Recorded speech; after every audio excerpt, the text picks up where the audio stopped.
Ratzimpana etni Rationariv Sijaka.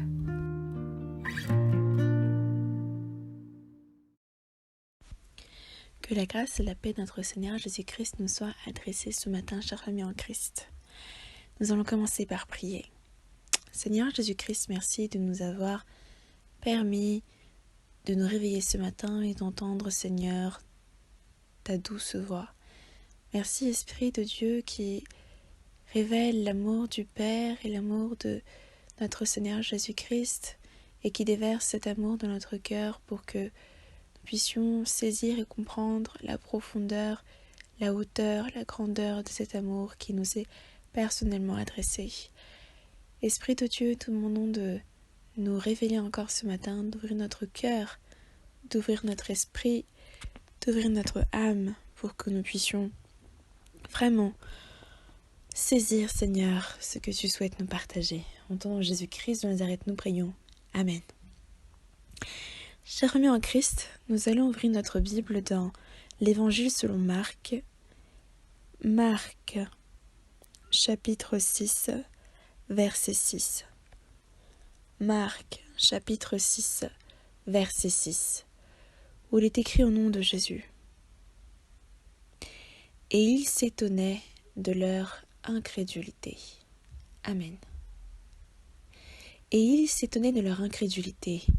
Nous parlons ici de notre Seigneur Jésus-Christ qui est celui qui est étonné ici, c'est le « il » qui est étonné de l'incrédulité du public, des personnes qui étaient en face de lui.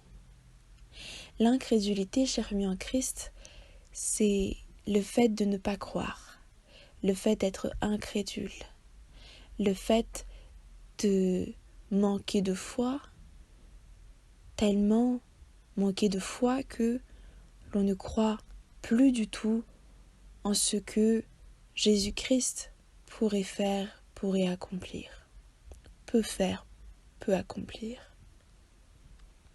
Le verset juste avant, il nous a indiqué que Jésus-Christ ne pouvait faire dans ce lieu aucun miracle, si ce n'est d'imposer les mains à quelques malades et de les guérir. Parce que les personnes qui étaient en face de lui, l'atmosphère dans laquelle Jésus-Christ était une atmosphère d'incrédulité. La première chose à comprendre dans ces versets que le Seigneur nous donne ce matin, c'est que le Seigneur Jésus-Christ ne peut accomplir que peu de choses dans la vie d'une personne si elle est incrédule. Alors on peut se demander comment est-ce que la personne peut finalement croire en Dieu si Dieu n'agit pas dans sa propre vie, si Dieu ne se révèle pas. En réalité, il y a certainement une saison où Dieu se révèle à une personne.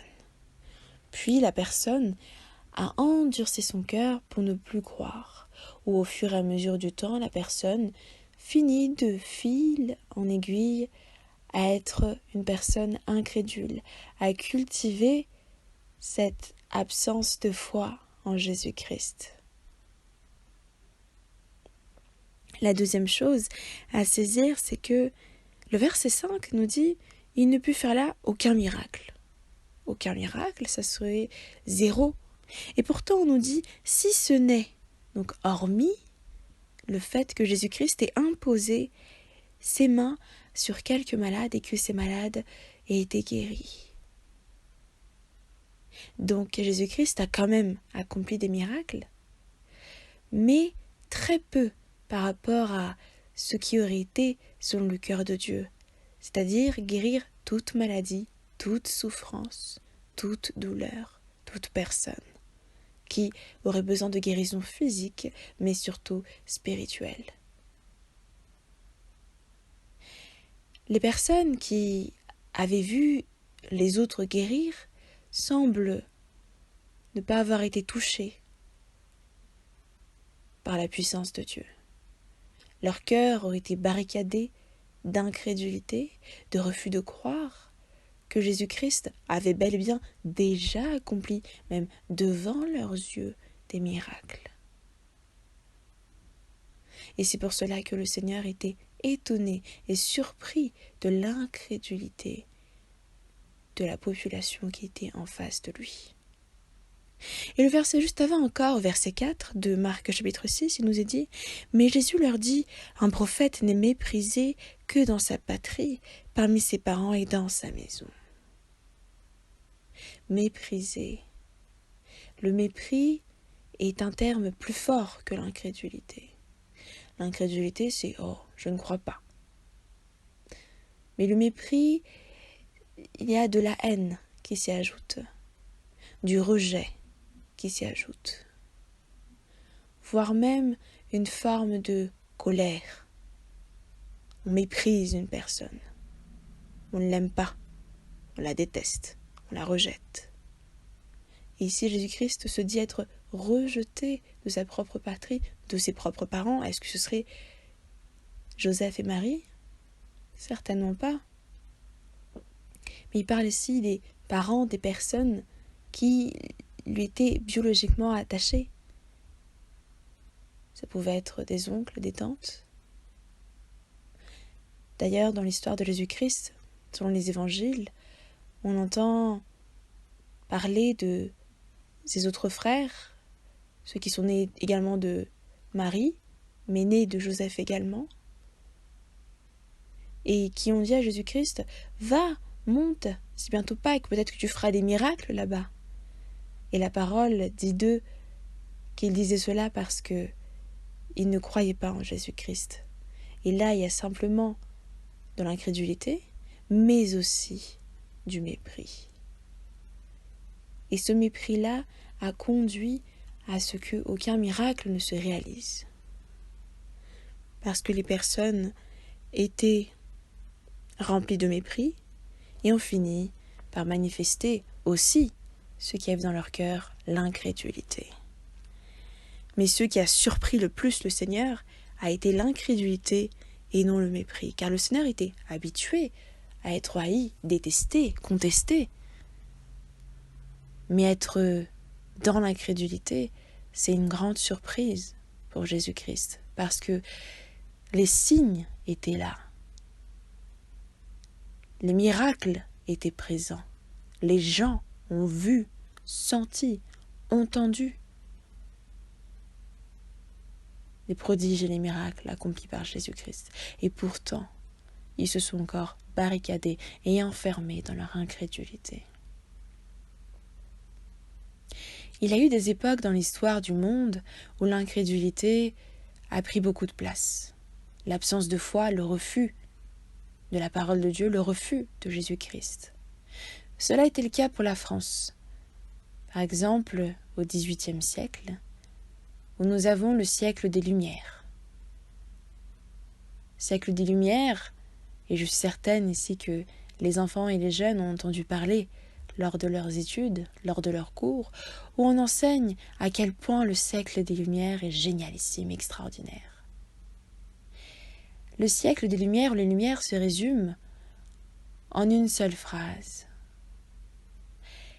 C'est la capacité pour l'être humain, conduit par son intelligence, sa raison, à sortir de l'obscurité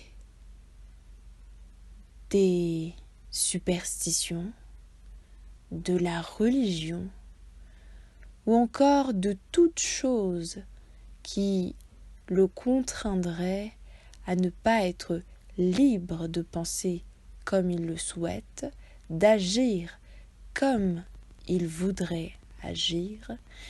L'être humain n'est donc conduit que par lui-même et pour lui-même.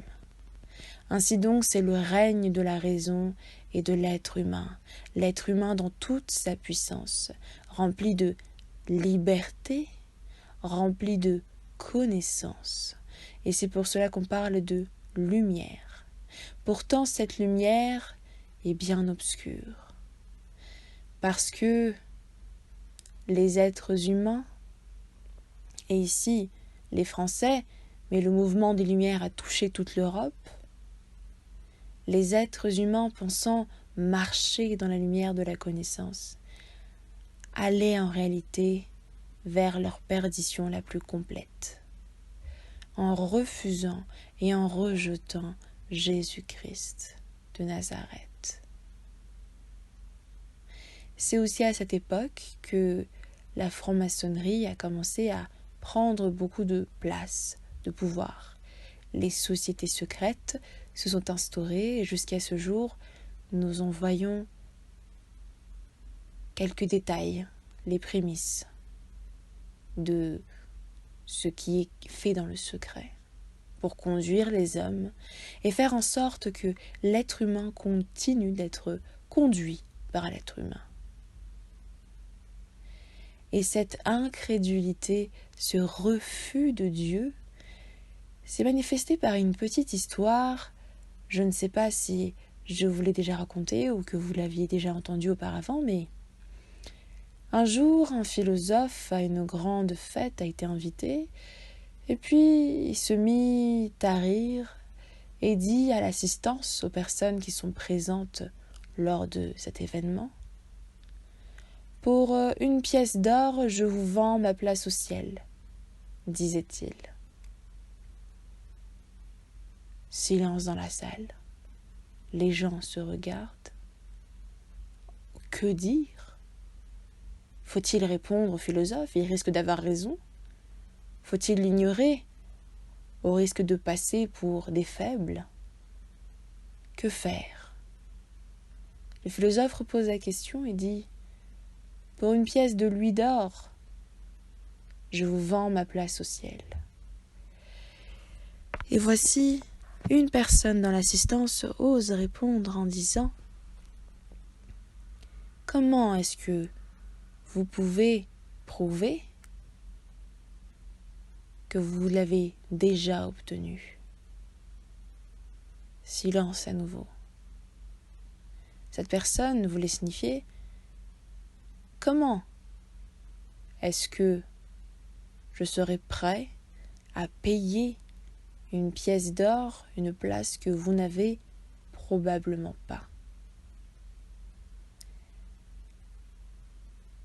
Cela montre à quel point les personnes à cette époque, les personnes qui conduisaient notamment le peuple, étaient remplies d'incrédulité, de manque de foi en Jésus-Christ de Nazareth.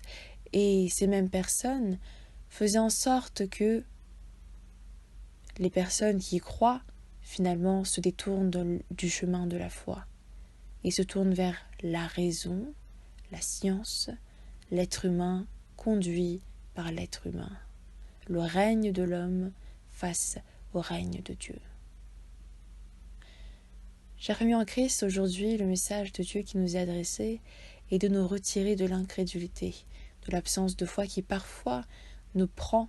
Cela commence par une petite pensée, puis deux, puis trois, et de fil en aiguille face aux situations que nous traversons, nous finissons par ne plus croire. Cela passe aussi par le fait de faire attention à ce que nous écoutons, à ce que nous gardons dans notre esprit, dans notre âme, à ce que nous laissons prendre racine, à ce que nous laissons grandir en nous. Parce que l'incrédulité ne vient pas tout d'un coup, elle vient petit à petit, étape par étape, par-ci, par-là, et puis finalement, on se retrouve à ne plus avoir de foi du tout. L'incrédulité touche aussi à ce que nous disons, proclamons de notre bouche. Si nous finissons par dire, par exemple, même le terme « oh, c'est incroyable », on ne peut pas y croire, il est impossible d'y croire. Les mots ont une force et une puissance. La parole de Dieu nous dit « la mort et la vie sont au pouvoir de la langue ». La parole est créatrice. Elle permet aussi d'agir sur les situations. Alors si nous commençons à déclarer de mauvaises choses, à déclarer le manque de foi, à déclarer combien c'est difficile telle ou telle situation, ou combien nous n'arrivons pas à y croire, nous finirons effectivement par ne plus y croire. L'incrédulité touche aussi notre conception de Dieu. Comment est-ce que nous voyons Dieu? Est-ce que nous voyons Dieu comme étant celui qui est capable de tout? Ou est-ce que nous voyons Dieu comme un être limité par les circonstances? Et c'est pour cela que Jésus-Christ était surpris que ce peuple-là soit rempli d'incrédulité, alors que ce peuple avait déjà vu, entendu, ressenti la gloire de Dieu. Que le Seigneur touche encore notre esprit aujourd'hui, notre âme, pour retirer et arracher toute trace, toute racine d'incrédulité. Prions. Seigneur Jésus-Christ, tu nous enseignes ce matin à ne plus être des personnes incrédules.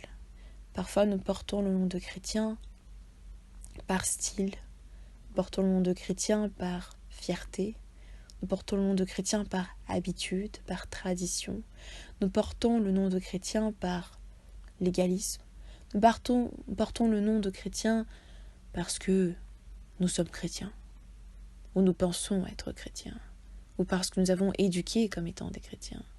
Mais pourtant, le terme chrétien, Seigneur, a une plus grande profondeur que la simple extériorité que tout le monde voit. Le terme chrétien vient de Christ, toi, Jésus-Christ de Nazareth, et qui est l'identité même, l'essence même de Dieu. Car ta parole dit, Seigneur, que en Jésus-Christ résidait la plénitude de Dieu, l'entièreté de Dieu est en Jésus-Christ. Cela veut dire que quand nous portons le nom de chrétien, nous avons aussi cette identité divine-là. Et pourtant, comment est-ce que nous pouvons alors porter ce nom-là, tout en étant incrédules, Seigneur? Ce serait renier notre propre identité, rejeter qui nous sommes désormais, enfants de Dieu, portant le nom de Jésus-Christ de Nazareth. Nous nous remettons, Seigneur, entièrement à toi et nous abandonnons à ta puissance, Esprit de Dieu, pour pouvoir être conduits en toutes circonstances, pour pouvoir garder les yeux fixés sur toi, la source du salut, et pour ne plus jamais nous comporter comme des incrédules. Car si nous comportons comme des incrédules, nous comportons alors comme les gens de ce monde qui ne croient pas que Dieu existe, qui ne croient pas en toi, Jésus-Christ de Nazareth, et qui finalement courent à sa perdition. En ton nom Jésus-Christ, nous prions. Amen. Soyez bénis.